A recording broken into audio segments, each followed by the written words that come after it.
अगर यूपी सरकार कह रही है कि सर्वे के बाद गैर मान्यता प्राप्त मदरसों में सुधार किया जाएगा, तो यकीन करके देखने में कोई हर्ज है क्या?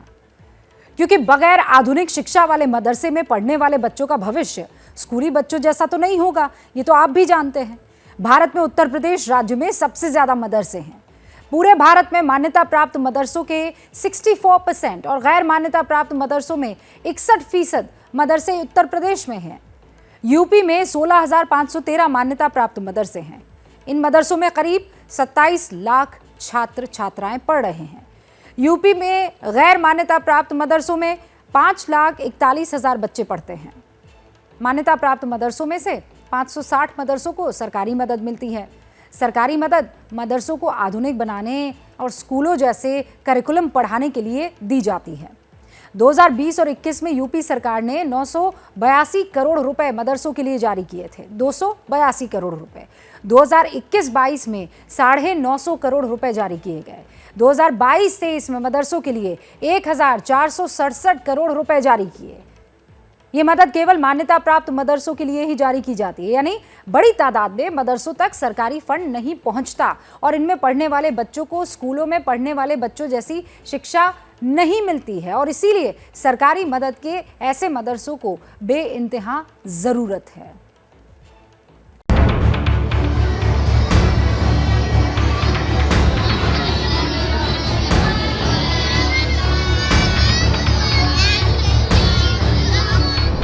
ये भारत और इंडिया का फर्क कहिए या फिर सरकारों की ओर से की गई मदरसों की अनदेखी। आज के दौर में जब बच्चे स्मार्ट क्लास के जरिए फिजिक्स के नियमों को आसान तरीके से समझ रहे हैं, गणित के नए नए फॉर्मूले सीख रहे हैं, उसी दौर में मदरसों में पढ़ने वाले लाखों बच्चे धार्मिक शिक्षा के साथ केवल हिंदी, अंग्रेजी के बेसिक्स को ही सीख पा रहे हैं। मुरादाबाद के इस मदरसे का नाम है शेख अब्दुल हक मुहद्दिस दहलवी। जमीन पर बैठे बच्चे उर्दू, अरबी पढ़ रहे हैं और कुरान का हिफ्ज कर रहे हैं। क्या क्या पढ़ाई होती है आपके मदरसे में? यहाँ हिंदी, उर्दू और अरबी, इंग्लिश और कुरान शरीफ। अच्छा, आप को जो पढ़ाई है करते हुए कितना वक्त हुआ है? 3 साल। 3 साल हो गए। क्या क्या पढ़ लिया? हिफ्ज कर लिया, अब हिंदी इंग्लिश चल रही है। गैर मान्यता प्राप्त इस मदरसे का हाल जानिए। जो बच्चे हैं वो दोनों वक्त पढ़ने के लिए यहाँ पर मदरसे पे आते हैं। मदरसे का ख़र्च किस तरह से चलता है और किस तरह से मदरसे की आमदनी है और यहाँ पढ़ाने वाले लोग कौन हैं? जो मदरसे के संचालक हैं मौलाना मोहिब अली नईमी साहब, उनसे बात करते हैं। नईमी साहब, ये बताइए, ये मदरसा जो है ये गैर मान्यता प्राप्त मदरसा है? जी हाँ, वैदुर रहमान साहब, ये गैर इमदादी याफ्ता मदरसा है। जो ख़र्चे हैं और आमदनी है उसका क्या सिस्टम रहता है? ये मेरे यार दोस्त अहले खैर हजरात मुसलमान जो हैं उनके ज़रिए इसका चंदा होता है, उनके ताउन की बुनियाद पर ये चल रहा है मदरसा। योगी सरकार ने इसी तरह के मदरसों का सर्वे कराने का फैसला लिया है और राजनीति करने वाले इसे एनआरसी बताकर एक बार फिर माहौल भड़काने की कोशिश में लगे हैं। लेकिन घायल की गति तो घायल जाने।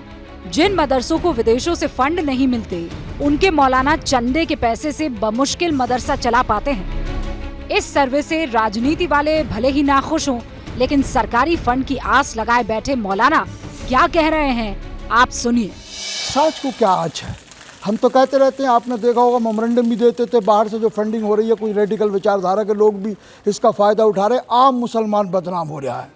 लिहाजा गवर्नमेंट के बस की बात नहीं है कि वो जो बाहर की फंडिंग है वो रोक दे। जिन भाई अरब ममालिक से, खाड़ी देश जो हिंदी में बोला जाता है, वहाँ से पैसा आता है और अरबों रुपए आते हैं। एक रिपोर्ट छपी थी 6-7 साल पहले के हिंदू मुरादाबाद के शहर के मदरसों को 500 करोड़ रुपए आए 1 साल में।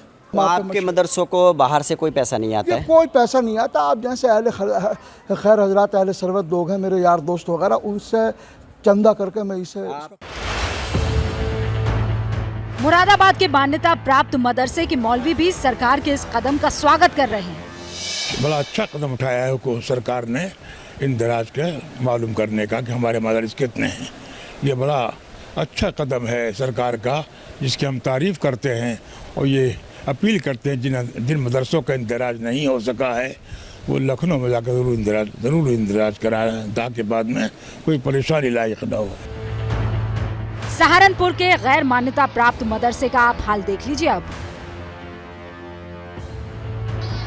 सहारनपुर की बुशरा ये बता रही है कि वो क्या पढ़ती है।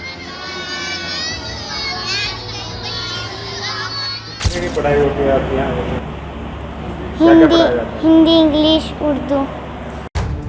सरकार तो मदरसों के लिए फंड जारी कर रही है, लेकिन जिन मदरसों को मान्यता नहीं मिली वो केवल जनता के चंदे की मदद से चल रहे हैं। जैसे हमारे मदरसा है, ये हमारा मान्यता प्राप्त नहीं है, और जो इनके अखराजात हैं वो आवाम के चंदे से ही पूरा होता है। आवाम से चंदा लेते हैं, आवाम मदद करती है, तो उसी से सारी ज़रूरत पूरी होती है। सरकार का जो आदेश आया है, अगर ये तहकीकात के लिए है तो इसमें कोई हर्ज नहीं है। तमाम मदारिस के जिम्मेदारान इस पर इत्तिफाक रखते हैं कि जब चाहे आकर कागजात देख लें। मदरसों को आगे बढ़ाने के लिए केंद्र सरकार ने 2018 में ही अपना विजन सामने रख दिया था। समग्र विकास तभी संभव है जब आप यह देखें कि मुस्लिम युवाओं के एक हाथ में कुरान शरीफ है तो दूसरे हाथ में है। मदरसों में कुरान तो पढ़ाई जा रही है, लेकिन कंप्यूटर और साइंस नहीं। इसे हर मदरसे में पहुंचाया जाएगा, तभी मुस्लिम समाज बढ़ पाएगा। लेकिन मदरसों को मॉडर्न बनाने का नाम आते ही राजनीति छिड़ जाती है। देखिए, दुर्भाग्य ये है कि जब से नरेंद्र मोदी की सरकार बनी है तब से कुछ भी फैसले होते हैं तो इस तरह की बात कहने वालों की एक लाइन होती है। उन्हें खुद सोचना चाहिए कि आखिर उनके मदरसों में पढ़ने वाला बच्चा फिर मदरसे का मौलवी ही क्यों बने, और कितने मदरसों में आप मौलवी बना लेंगे। उस लड़के का सोशल कंट्रीब्यूशन क्यों नहीं होना चाहिए, उसके वो सपने क्यों नहीं होने चाहिए जो गैर मदरसों में पढ़े मुस्लिम या हिंदू या दूसरे जाति के लड़कों के होते हैं। होना तो यही चाहिए कि मदरसों से पढ़ने वाले केवल मौलवी ना बने, बल्कि स्कूल में पढ़ने वाले बच्चों की ही तरह आगे बढ़े। लेकिन रिफॉर्म का नाम आते ही राजनीति छिड़ जाना देश की पुरानी परंपरा है।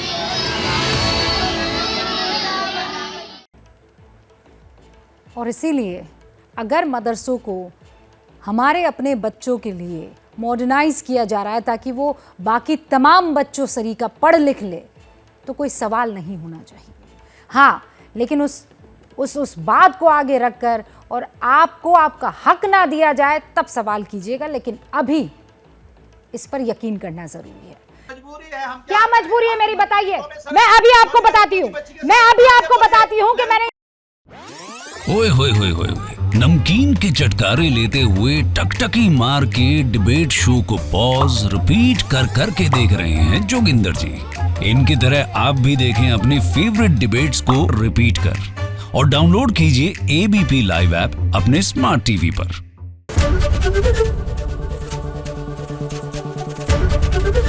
एबीपी न्यूज आपको रखे आगे।